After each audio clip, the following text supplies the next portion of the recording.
इच्छाओं की झोली कभी भर सकती है क्या?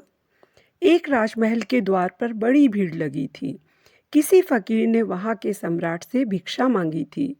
सम्राट ने उससे कहा, जो भी चाहते हो मांग लो। दिन के प्रथम याचक की किसी भी इच्छा को पूरा करने का उस राजा का नियम था।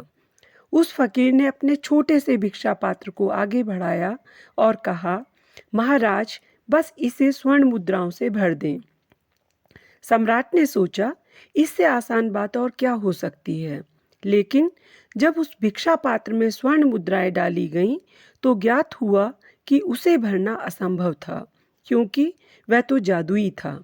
जितनी अधिक मुद्राएं उसमें डाली गईं, उतना ही अधिक वह खाली होता चला गया।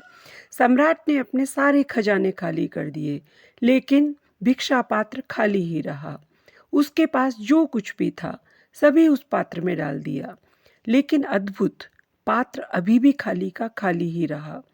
तब उस सम्राट ने कहा, हे भिक्षुक, यह तुम्हारा पात्र साधारण नहीं है। उसे भरना मेरी सामर्थ्य के बाहर है। क्या मैं पूछ सकता हूँ कि इस अद्भुत पात्र का रहस्य क्या है?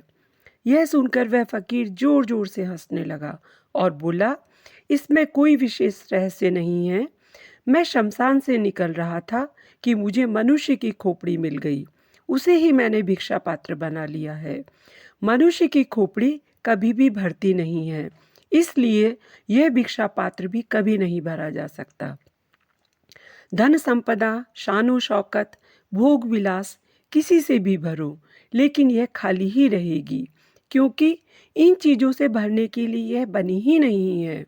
मनुष्य की धन दौलत की भूख अंतहीन है, और इसी मृग तृष्णा के पीछे दौड़ते दौड़ते मनुष्य के जीवन का अंत हो जाता है, लेकिन इच्छाओं का अंत नहीं होता। आत्मज्ञान के मूल सत्य को न जानने के कारण ही मनुष्य जितना पाता है उतना ही दरिद्र होता जाता है।